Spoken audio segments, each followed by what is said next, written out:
마태복음 15장입니다. 1절에서 20절 말씀 함께 나눕니다. 그때 바리새인과 서기관들이 예루살렘으로부터 예수께 나와 이르되 당신의 제자들이 어찌하여 장로들의 전통을 범하나이까? 떡 먹을 때 손을 씻지 아니하나이다. 대답하여 이르시되 너희는 어찌하여 너희의 전통으로 하나님의 계명을 범하느냐? 하나님이 이르셨으되 내 부모를 공경하라 하시고 또 아버지나 어머니를 비방하는 자는 반드시 죽임을 당하리라 하셨거늘 너희는 이르되 누구든지 아버지에게나 어머니에게 말하기를 내가 드려 유익하게 할 것이 하나님께 드림이 되었다고 하기만 하면 그 부모를 공경할 것이 없다 하여 너희의 전통으로 하나님의 말씀을 폐하는도다. 외식하는 자들아, 이사야가 너희에 관하여 잘 예언하였도다. 일러스되 이 백성이 입술로는 나를 공경하되 마음은 내게서 멀도다. 사람의 계명으로 교훈을 삼아 가르치니 나를 헛되이 경배하는도다 하였느니라 하시고 무리를 불러 이르시되 듣고 깨달으라. 입으로 들어가는 것이 사람을 더럽게 하는 것이 아니라 입에서 나오는 그것이 사람을 더럽게 하는 것이니라. 이에 제자들이 나와 이르되 바리새인들이 이 말씀을 듣고 걸림이 된 줄 아시나이까? 예수께서 대답하여 이르시되 심은 것마다 내 하늘 아버지께서 심으시지 않은 것은 뽑힐 것이니 그냥 두라. 그들은 맹인이 되어 맹인을 인도하는 자로다. 만일 맹인이 맹인을 인도하면 둘이 다 구덩이에 빠지리라 하시니 베드로가 대답하여 이르되 이 비유를 우리에게 설명하여 주옵소서. 예수께서 이르시되 너희도 아직까지 깨달음이 없느냐?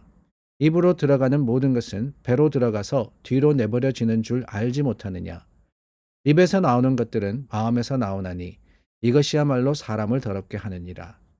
마음에 나오는 것은 악한 생각과 살인과 간음과 음란과 도둑질과 거짓 증인과 비방이니 이런 것들이 사람을 더럽게 하는 것이요 씻지 않은 손으로 먹는 것은 사람을 더럽게 하지 못하느니라. 예수님께서 사역하시며 가르치시는 가운데 긴장이 고조되기 시작합니다. 오늘 말씀해 보니까 바리새인들과 서기관들이 예수님께 나왔다 그랬습니다. 그런데 어디서부터 나왔느냐? 예루살렘에서부터 왔다. 이렇게 되어 있죠. 예수님의 사역지는 갈릴리 지역이었습니다. 예루살렘에서 북쪽으로 떨어져 있는 곳인데 이들이 예수님께 나와서 묻는 거예요. 그 묻는 의도가 뭐냐? 왜 예수님을 예루살렘에서부터 갈릴리까지 와서 예수님을 만나려고 했느냐? 다른 게 아닙니다. 소문이 번져가는데 그 소문 가운데 그들이 예수님을 시험하고 뿐만 아니라 예수님을 넘어뜨리려고 예수님으로부터 흠을 찾으려고 했다라는 것을 우리는 오늘 질문에서 보게 되는 겁니다. 이 사람들이 묻는 게 뭡니까? 다른 게 아니라 제자들이 왜 장로의 전통을 범합니까? 라고 하는 겁니다. 떡 먹을 때 손을 씻지 않는 것, 그게 장로의 전통을 어긴 거다. 이렇게 이야기를 하죠.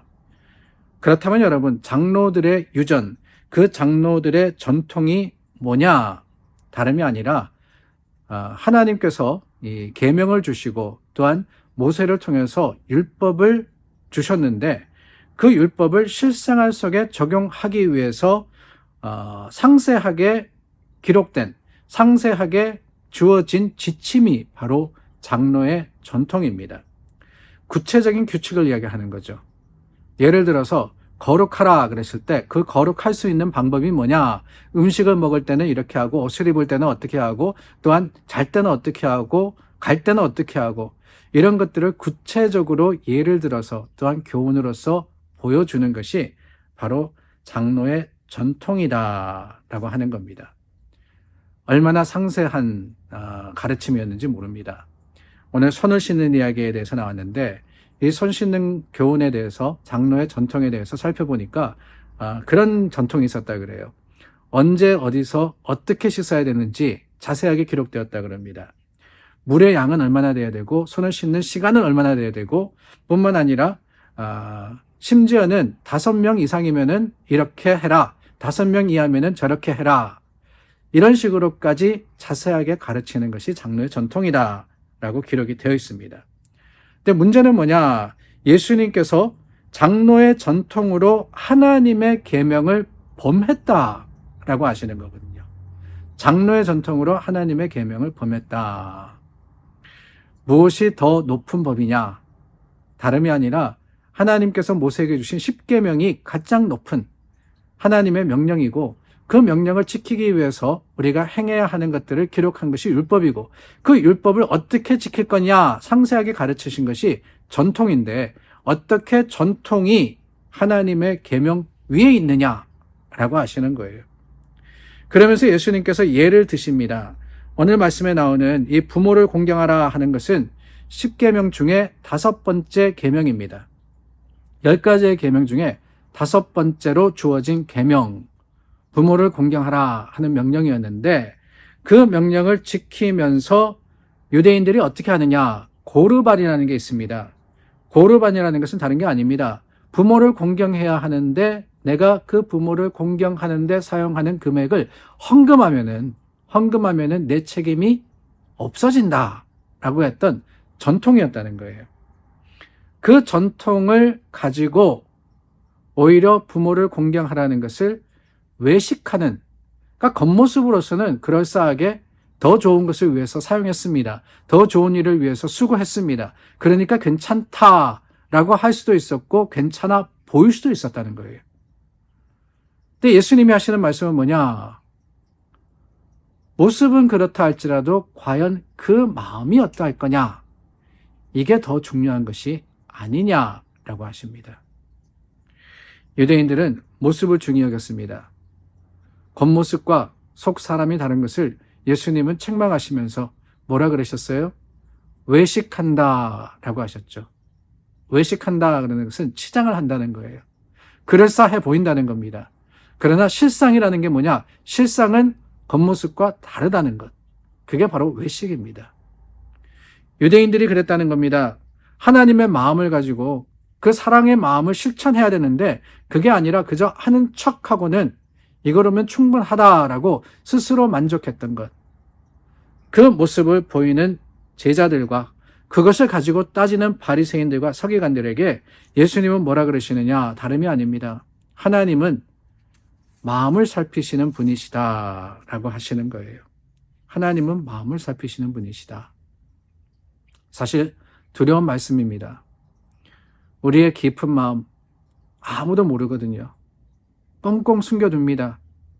내 생각, 내 주장, 내 고집, 내 바람, 원함, 세상 속에 여러 가지 나의 추한 모습들을 나는 꽁꽁 숨겨서 아무도 알지 못한다라고 생각을 하는데, 그게 아니에요. 하나님은 다 아십니다. 하나님은 다 아십니다. 그렇다면 어떻게 합니까? 최선을 다해서 진실하도록 노력을 해야 되는 거죠. 하나님 앞에서도 물론이거니와 하나님 앞에 진실한 우리는 사람들 앞에서도 진실한 모습을 보여야 하는 겁니다. 그리고 난 후에 우리가 해야 하는 게 있습니다. 다름이 아니라 회개하는 거예요. 회개. 우리의 마음의 깊은 곳을 아신다면 주님 무엇을 보시겠습니까? 저는 어느 누구나 주님이 보시는 것은 죄의 모습이 아닌가 하는 생각이 듭니다. 마음속에 착한 생각을 숨겨두고 있는 사람은 별로 없거든요. 너도 나도 다 죄악된 모습, 또한 욕심, 정욕, 이런 것들을 숨겨두고 있는데, 그것을 주님이 아신다면 우리가 할 수 있는 게 뭐겠어요? 해야 하는 게 뭐겠습니까? 다름이 아니죠. 고백하고 회개하며 용서를 구하고 또한 새로워지도록 주님 앞에 드리는 것, 그것이 우리가 해야 하는 일이 아니겠습니까? 오늘 우리의 깊은 곳을 아시는 주님, 깊은 곳을 살피시는 주님을 다시 한번 기억하며 주님 앞에 서는 저와 여러분 되기를 바랍니다. 주님께서 우리 가운데 임하시고 우리의 마음과 생각을 주장하시고 하나님의 거룩하심으로 채우시기를 구하여서 다시 한번 우리의 깊은 곳을 아시고 또한 그것을 따지시는 주님 앞에 바로 서는 우리 모두가 될 수 있기를 바랍니다. 기도하겠습니다. 하나님, 연약하고 부족한 우리들 주님 앞에 부끄러울 수밖에 없습니다. 그렇기 때문에 오히려 주님 앞에 진실하기를 다짐해 봅니다. 연약하고 부족하지만 하나님 우리를 긍휼히 여기시고 불쌍히 여기셔서 우리 죄를 용서하여 주시고 날마다 새롭게 하여 주시옵소서. 예수님 이름으로 기도드립니다. 아멘. 오늘 수요일 사순절 7번째 날이죠. 주님 앞에 다시 한번 오늘을 믿음과 경건으로서 절제로서 살아가는 저와 여러분 될 수 있기를 바랍니다. 기도하겠습니다.